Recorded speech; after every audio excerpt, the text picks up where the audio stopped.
This is by far the most disorganized part of Bulldog's basement. I have wrestling figures basically in boxes stored in every which way, every corner of the basement. But here, there are figures that I put away, months and sometimes years ago, and assumed that I would unbox them at one point. So what I'm going to do for this episode, I'm going to take 3 figures at random and open them up. Living in open boxes here like mystery loot.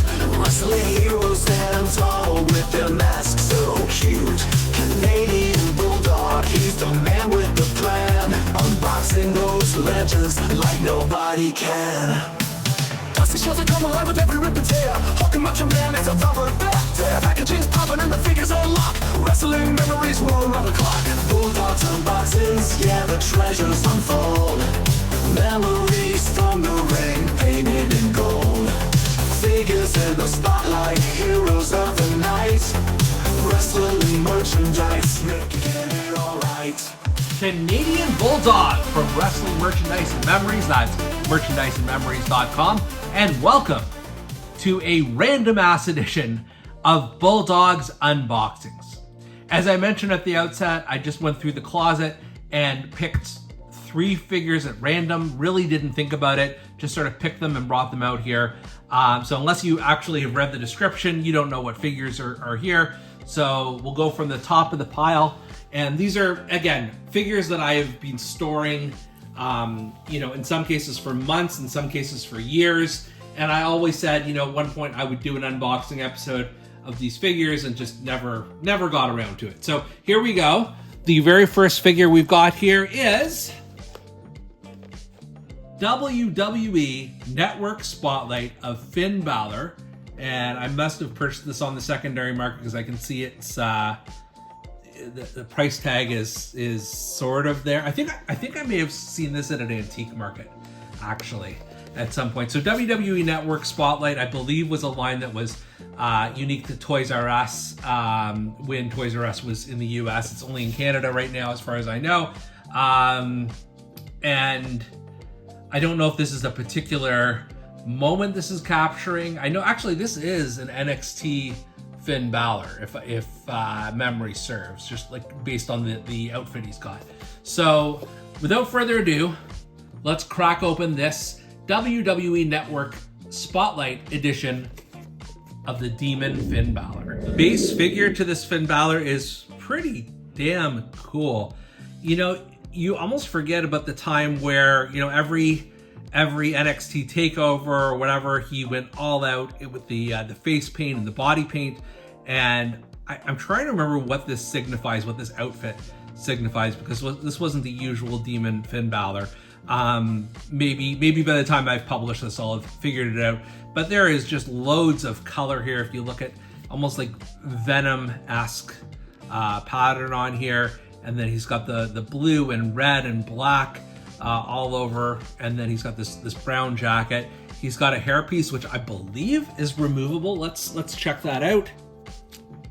It is indeed removable, and then you can see the brown hair there.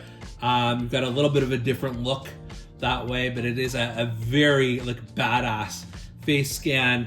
As I mentioned, you've got more of the sort of demon style, or sorry, the Venom style face paint and body paint around him here, which just adds to it. You can see his arms are wrapped, and then he's got, if you peek back here, you've got the matching trunks. Let's see for a front view here, and then he's got the kick pads and the matching boots as well, which is very cool. The headpiece definitely does make a difference to this figure, I think, when you add it on. And then in terms of, doesn't come with extra hands. That was before this time, but he does come with a chainsaw. And I thought for the longest time that Chainsaw Charlie was the first Mattel figure, or wrestling figure for that matter, that came with a chainsaw. But no, Finn Balor had the market cornered on it years earlier. I don't know what I will do with this figure, where I will display it necessarily, but I do like it. It's super colorful. It's at a time where Finn Balor, you know, really was getting ready to burst onto the sort of the mainstream scene in WWE. He was mostly an NXT guy at that point, but you knew at one point he was going to emerge. So I like what it represents. You know, it's obviously, like I said, it's before a time of, you know, swappable heads and hands and things like that. But for what it represents, I like it a lot. Next up, this is somewhat more recent. This is the Sandman figure from WWE Elite 111. There we go. And I thought, for some reason, I thought this was the first time in the line they'd done the Sandman. I could be wrong. I know there was a chase that came with this, so that might be part of the reason why, but I don't think there was a Sandman figure Mattel had put out before this. And in fact, there are very few Sandman figures, period. I know WCW had one. I know that ECW obviously had at least one, and some chase variants. But this is, I know actually Jack's Pacific also, when they had the license, they had a Sandman, but I do think this is the first Mattel version of it. So let's open it up. Let's see what all the fuss is about. Oh man, it is the Sandman, and just what a glorious figure this is. I love the way they have just wrapped him in barbed wire. It's the thing that stands out the most, and very similar to the AEW playset barbed wire that came out a couple of years ago. It sort of feels the same sort of texture. I imagine you could actually strip this off and remove the t-shirt in the back here. I'm not going to, just because I think you'd have a hell of a time putting it back on. Let's talk about the face scan here. This is classic Sandman, just the sneer on his face. And what I like is this is ECW era Sandman, not WWE ECW era where he's a little bit scrawnier and a bit older. This is perfect. There you can see some scars on his forehead, but it's probably not enough. I love that he has the vintage ECW shirt on, and what's more, these pants are a work of art. I know the variant, I believe, has some sort of red, white, and blue Zubaz pattern, but I prefer this, to be honest with you. It just feels so different. And of course, he comes with the Singapore cane, which is a super underrated weapon. And then, you know, he doesn't have any wrist tape or anything like that. That was the Sandman. He just sort of came as is, and and in his ECW matches, like, you never see any armbands or wrist tape or knee pads or anything like that. It was just what you saw was what you got. I like this a lot. I really like the details they put into this, and the barbed wire just is the chef's kiss on it. In addition, you've also got you've got two alternate hands that kind of look like this, and here's the other one just for comparison. And the reason you've got those hands is because you've got 4 mini cans of beer that he can hold. I think definitely what I've got to do is take this closed fist and swap it out at the very least with one hand holding a beer can. I mean, I don't think you can have him holding all 4, no matter how many hands he's got, but at least one I think would be good, especially, you know, if you've got him holding the Singapore cane in the other. But really, this is such a cool figure, and so glad I've got it in my collection.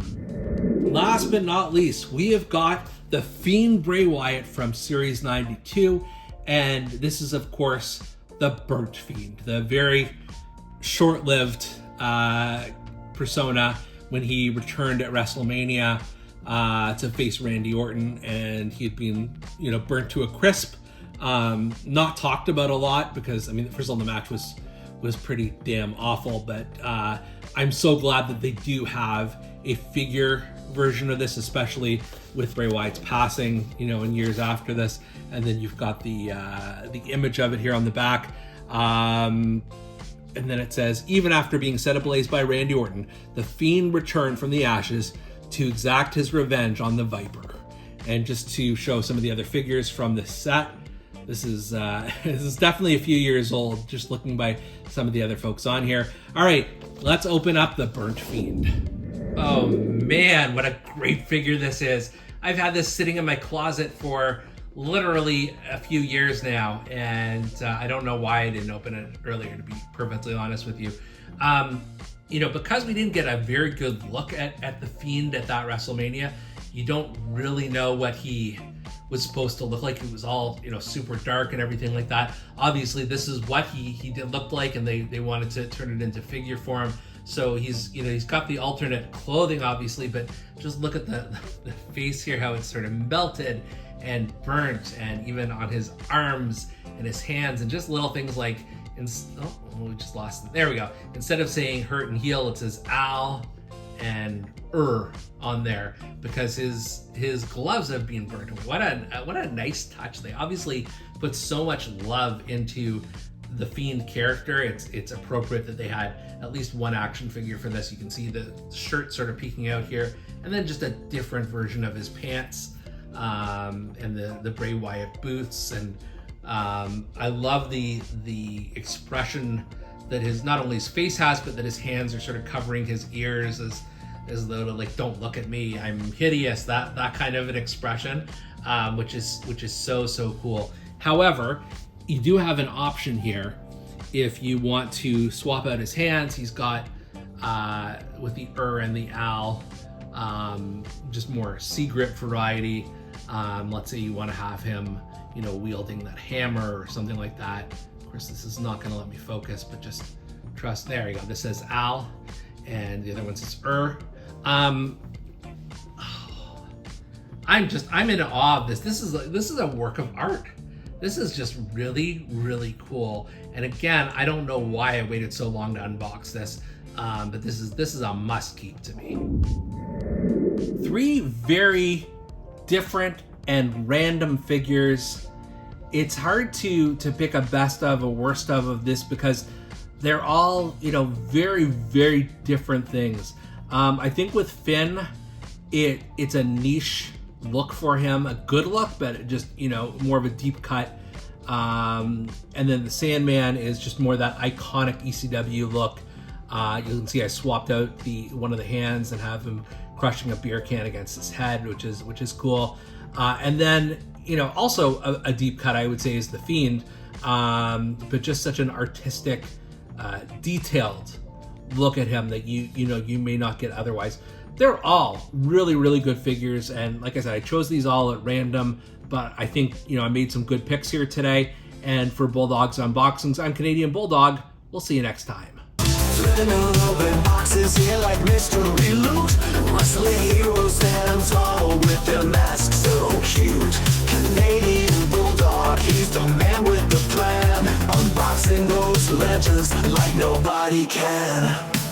Dusty shows that come alive with every rip and tear. Hulking Macho Man is on top of that. Packaging's popping and the figures unlocked. Wrestling memories roll around the clock. Bulldog's unboxings, yeah, the treasures